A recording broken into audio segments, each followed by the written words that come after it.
Alors, sur la question du bien et du mal dans la Bible, il y a les évolutionnistes qui considèrent que le mal peut se produire à n'importe quel moment, et changer les plans, et les créationnistes qui pensent qu'au contraire, le plan est parfaitement réglé, et que s'il y a une dialectique du bien et du mal, elle fait sens, elle a sa logique. C'est ce que posent les deux écoles. Alors je rappelle quand même que dans le Jardin d'Éden, on signale que l'arbre de la science du bien et du mal est déjà connu, elle existe déjà. Conséquent, c'est pas un accident pour ceci ou pour ça. La notion de bien et de mal est une notion qui fait partie du système et qui n'est pas quelque chose d'aléatoire et d'accidentel.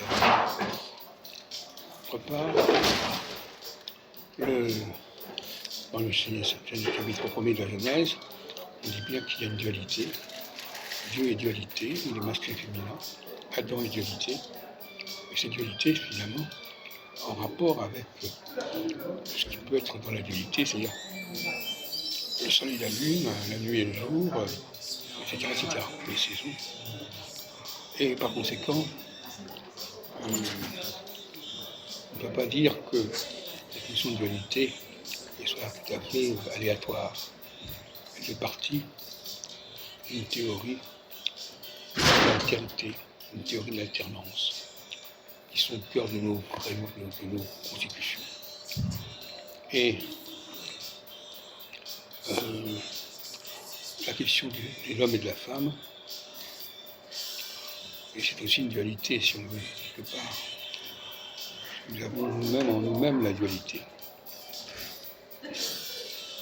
Et donc cette dualité, nous avons un combat intérieur, un combat intestin qui se produit, il faut savoir le gérer. Et l'économie fonctionne comme ça. S'il n'y avait pas une dualité, eh bien il n'y aurait pas de raison de trouver des solutions. Il n'y aurait pas de raison de trouver des médicaments, des remèdes, des pharmacons, puisque finalement il y aurait beaucoup de problèmes.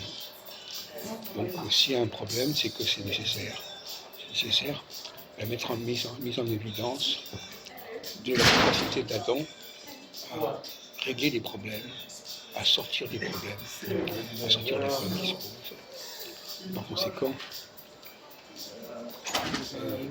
c'est le rôle d'Adam et de la phase d'In de contrecarrer et neutraliser les effets de la phase Hesed, pour parler en termes d'astrologie cardinale.